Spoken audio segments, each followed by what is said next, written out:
My name is Dustin Wheeler. My family calls me Dut Duck, and my love of wine created the Duck Vine. The joy and passion I have is a bottle of knowledge I want to share with you. Let me be your favorite sommelier and pour you a big glass of edutainment so you can sit back, swirl it, sniff it, and sip it as we ducks fly together through the wine world. Let's duck and go. Hello, all my duck friends out there.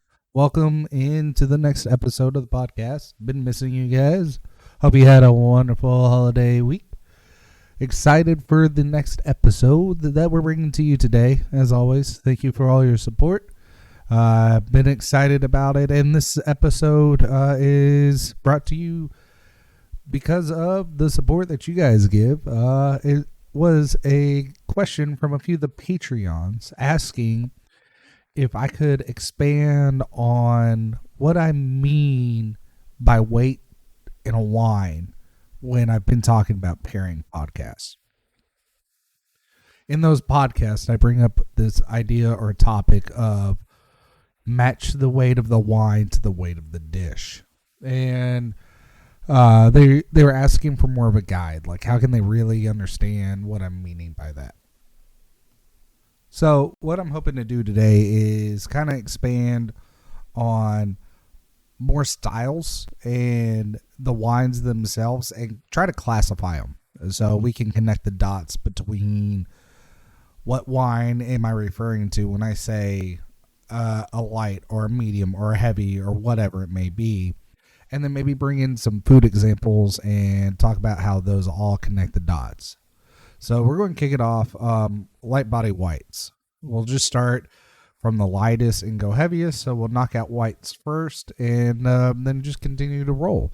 As always, if this is something that you find useful and something that has value to you, to continue supporting us, not only from word of mouth, but through Patreon is a great way to support the podcast so we can keep it going. Please make sure you check out the Patreon link where you can choose multiple different levels that fits your budget the best, from a glass of wine to a case of wine a month. We really do appreciate that, and it keeps us going. So enough about the sellout mode. We'll continue to talk about wine. Light body whites. When I'm talking light body whites, there is a grouping, and for better or worse, they pretty much stay kind of in this region. You can sometimes be like, well, I found a blah blah blah that was done this way, and yes, okay. If you look hard enough, you could probably find most of these wines in a real extreme of one to the other. So please keep in mind, in general, these are your average experiences with these wines. And I bring that up because the first two, we're going to talk about Riesling and Gewürztraminer. Those wines are unique to themselves because we all love shopping for Riesling. We all love Riesling, but it's got to be one of the hardest wines to go shopping for if you don't understand the German language or they haven't labeled their wine very well. So, keeping that in mind, Rieslings, Gewürztraminers, Muscat, Chenin Blancs, those all have really unique, wide ranges of style, from completely bone dry to intensely sweet. So what's interesting to think about with these pairings is try to think of it in a food sense too. If you were going to take a white wine and make a sauce out of it for a food, white, almost like no color to it, clear, you're going to think a little bit more like lemony, buttery, zesty kind of citrusy flavors versus going like super heavy cream or even like I mentioned, Riesling having sugar. You're not going to think of a white wine and then go, oh, I'm going to make like a dark caramel sauce out of it. You're gonna go something with some color, some heft to it. So just like we do when we eat food, you eat with your eyes. And a lot of times, there's always that conundrum. There's always that outlier. But most of the time, if you can relate the color of what you're about to consume to a feeling, a temperature, that'll give you an idea of where it lays. So think of a glass of Chenin Blanc or Sauvignon Blanc or Pinot Grigio, those kind of wines, and you look at them, they're very translucent, they're very light and bright, and you can see straight through them. There's no kind of like tinge to them. Now think of a Chardonnay, especially like a Chardonnay that's seen some oak. It has color to it. And right off the bat, you can almost like feel like there's a weight difference between that. It looks heavier just off of that. So kind of imagine if you were to pour that wine into a dish, would it add color to it, or would it not really make a difference? So fruity, unoaked wines are really great wines as well for dishes that you might end up with like aromatics into them, or maybe a little bit of spice. And again, they're light. If it's going to be a heavy, intense wine, those wines will accentuate the spices. So that's why so many people talk about Riesling and Gewürztraminer as such a great pairing for Chinese and Indian food and curries and spicy foods. Not only are they low in alcohol, which the more alcohol you have in a wine, the more intense spice is going to be, but it has sometimes some sugar. It is light, so low alcohol, light body, maybe a little bit of sweetness to balance out those aromatic, spicy dishes. When you look at it again, they're going to be light. So if you were to think about, oh, there's this thick or intense sauce and it's really spicy and I'm going to add some liquid to it, it's going to thin it out. It's for me a visual aid to help me decide if it's going to be a great pairing.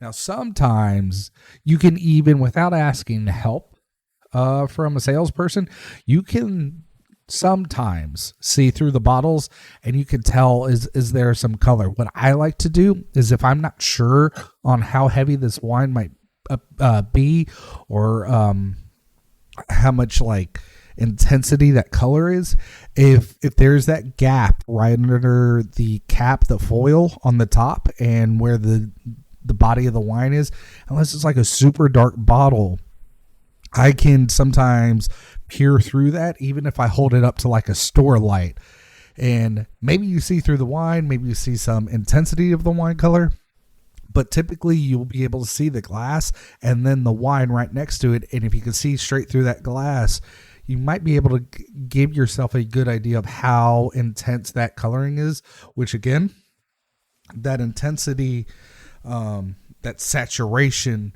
is going to be linked in most cases to the intensity of the body. So I'm trying to give visuals. I'm trying to relate some things, some flavors. How would I approach things like that? But I also want to give some good recommendations. So Sauvignon Blanc,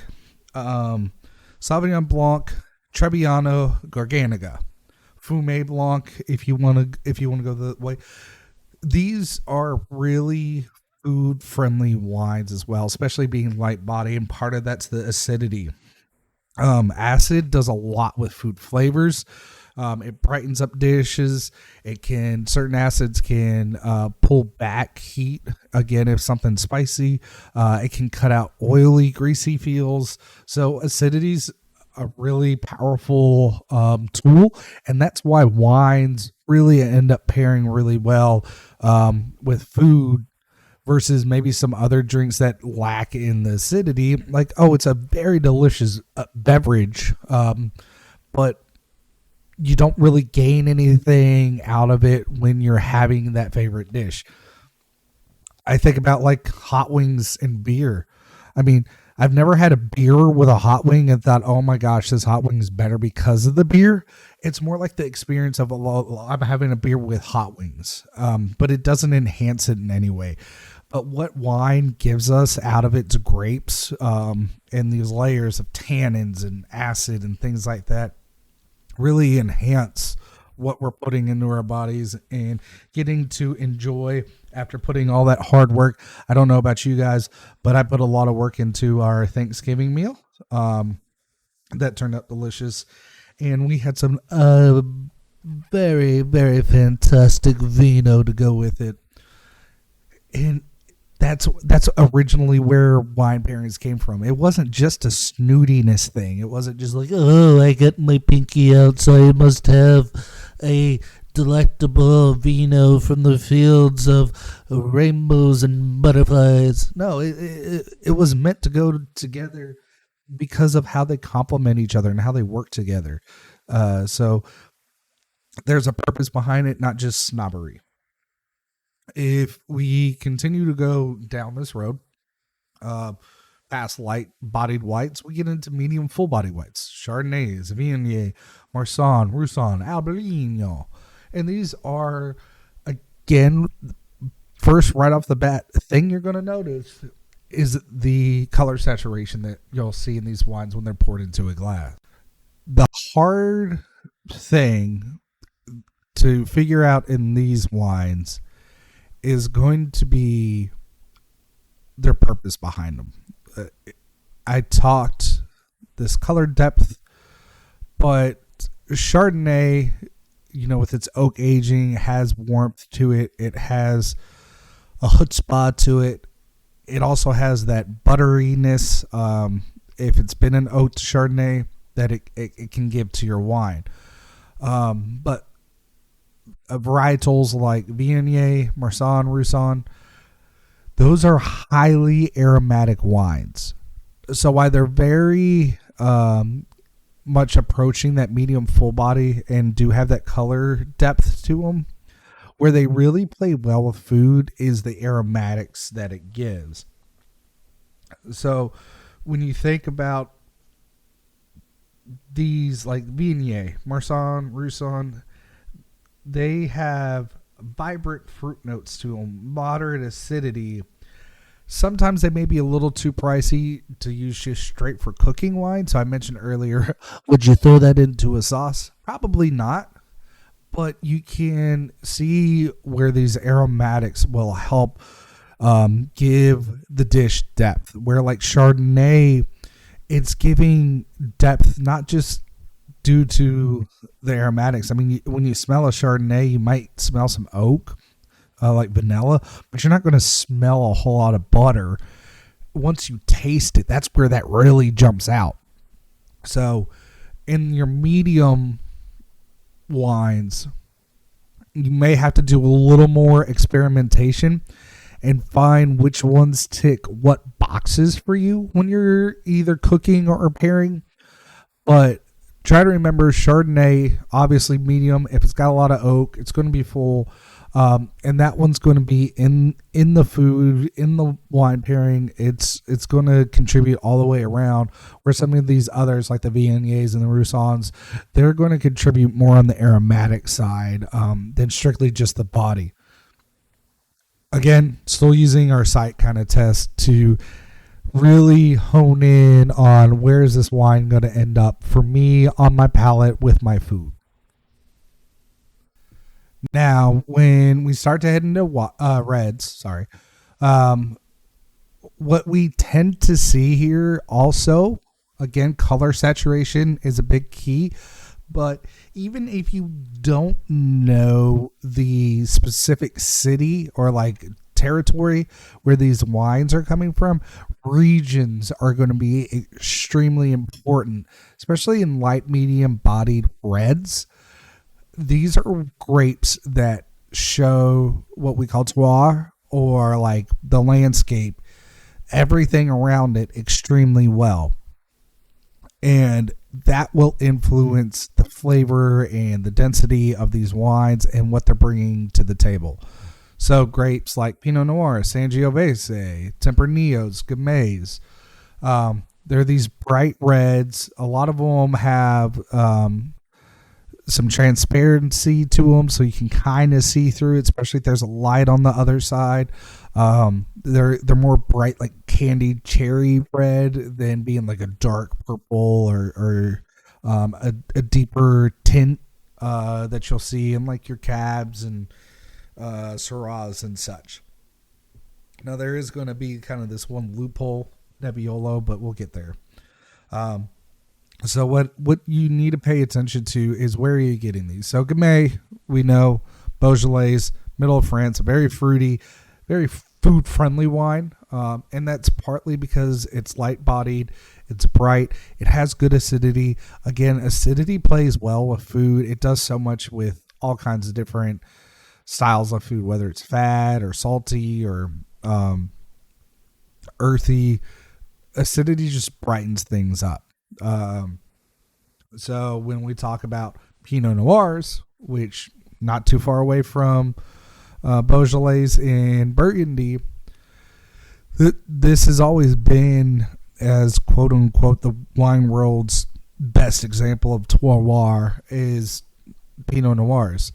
And I don't disagree. I think for most people, without being able to spend hundreds of dollars on wine, you may see little nuances, but not like the details that really get into like the hardcore wine collectors. But if you learn where some of these Pinot Noirs come from and general rules, you'll find some great accents to your dishes. So like a Pinot Noir out of California, it's going to be bright and fruity. If you find one that's, like up against the ocean, you'll start to get some of the sailing characters of the ocean breeze. If we go to Oregon sits on that same parallel as Bordeaux does, Burgundy, and mirrors some of those French climates, but is in the New World and gets more sunlight. It creates this really unique kind of blend of California and France together. So it's got some fruit, but it's got some earth. If you go to France, you're going to get these very earthy, mineral driven, think like dirt almost flavors of Pinot Noir. But then go down to Italy, get Nero d'Avola, and you're going to get the brightness that you think of, especially if you go down to like Mount Etna and get some of those. Like those are some very light-bodied reds that still show that area, and you can almost taste that region in the wine itself, and that's what people get really excited about. So like Sangiovese, for me, when I think about Sangiovese, this really is the encompassment of, if it grows together, it goes together. Anytime I think of Sangiovese, I'm in Tuscany. I think of my favorite Italian restaurants and my favorite Italian sauces, and tomatoes just come to mind. And that acidity that we correlate with tomatoes is also reflected here in Sangiovese. So I picture those together. And then Tempranillo, I know comes from Rioja, and while I've never been, I think of some of the sauces that come out of Spain, and dill seems to be a big player, like creamy white sauces with dill, horseradish, those kinds of things. Like whenever I drink Tempranillo, the tell for me is I can just taste dill in Rioja, and that's when I know I have a Rioja, is I get that dill flavor in a wine. So a little bit of playing around and finding some flavors in these light medium bodies. But the big thing for me is when I'm trying to connect these dots and trying to figure out what am I going to pair these dishes with, I'm really thinking about the regions. Pinot Noir, give me some fish. Give me something out of Oregon. Give me some fish. Sangiovese, give me some pasta with some tomato sauce. Give me a pizza as well. Tempranillo, I would give me like a prime rib with some horseradish dill sauce to go with it. And Gamay is just all over the place. So good with so many different things, from pork to duck to turkey. It plays so well. So learn big picture regions, or just think about, where is this wine coming from? Is it coming from Australia, or is it coming from Italy, or is it coming from Germany? Because even like a German Pinot Noir, you'll get a different experience out of, because of the coldness there. It really does reflect where it's from, and that can be true of a lot of these light medium bodied reds. Alrighty, and to round us out, going into medium to full bodied reds, your Zinfandels, your Cab Sauves, your Nebbiolo, Cab Francs, Syrahs, Merlots. It's almost going back to that medium full body white kind of theory with the medium to full bodied reds. It is a lot of wines that need some personal experimentation, but the nice thing about these is, if you get down to the tail of them, they're so intense. It's not like with a Chardonnay, where it can be so influenced by other things. These wines have at their core such power to them that you'll get influences, and I think Cab Sauv's a good one. If you go get like a Paso Robles or a Napa that's been fully oaked, you'll be able to tell that there's those flavors there. But if you take that out, the oak out, and you find another Paso wine that's not been oaked, you'll still get some of those big peppery, spicy, like big notes that come at you. So you just know you're gonna have that backbone to rely on, even if it just gets enhanced or kicked up some from some oak aging. Now, for me, like Cab Franc, when you get into like a Loire Valley Cab Franc, that peppery notes, that spicy notes that kind of come out, like the pyrazine green peppers that Cab Franc is so famous for, that you can also find in Merlot and Cab Sauv, because Cab Franc is its daddy. Those are enhanced to me in certain areas. So again, as hard as it may be, some of these you're just going to have to try and drink. But if you do a simple Google search, or look up really quick, like characteristics of Nebbiolo, if you forget the podcast and you're middle of the store and you're like, oh, this Zinfandel, what does it give me? You know, you can Google and you're going to get big fruity notes that are jammy. I think of like a Zinfandel, like when you look at what flavors are reflected in Zinfandels, I think of marinades and sticky sauces with Zinfandels, where Merlot has this velvety silkiness to it. I think of almost like a skirt steak with it, where it needs some tenderness and some smoothness added to it in some aspects. And then what I really use in the bigger reds is what kind of notes kick out from it. So Nebbiolo is said to have as much, if not more, tannin qualities than Cab Sauv does. But what Nebbiolo has that Cab Sauv doesn't have is acidity. Again, where Nebbiolo is found in Italy, it's got that what grows together, goes together, tomato, mushroom, truffle kind of notes to it. So acidity, when we look at pairing, cuts fat. Tannins, like a Cab Sauv or a Cab Franc, smooths out or rounds out fat. So if I want something to be enhanced and I want that fatty, like creamy richness to come through, like a ribeye, I'm going to go Cab Franc, Cab Sauv. Wagyu, I'm going Cab Sauv. Now, if I have like a braised short rib, I'm going to think more like Nebbiolo, because that acidity, even though it has tannins and will pair well with that steak, that acidity will play better with that braised short rib. You think about a braised meat and how all those juices are there. It's like that fat kind of grease kind of sticks to everything still. It's just been rendered down and can sometimes like feel like it's stuck to the roof of your mouth. That acid's going to come through and cut that off of the roof of your mouth. and allow all the bites to feel fresh instead of starting to weigh down or get that greasy feel to it. So when I'm kind of looking at medium to full bodied reds, again, this is a hands down a no-brainer for me. If I'm trying to see if my red's intense or not, I'm picking it up and I'm looking at it in the light in the store. If I don't recognize the grape, if I don't recognize the producer, or maybe it's something new, there's so many wines out there. There's tons of them. Like, go find a King Laurent. Yeah, that's a grape. That's a grape. Comes out of Austria. You ever heard of it before? Well, now you have.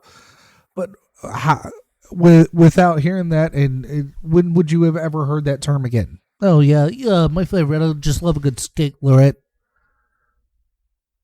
Use the tools that you have at your disposal to really kind of nail down some of those clues to what you're about to pick up and drink.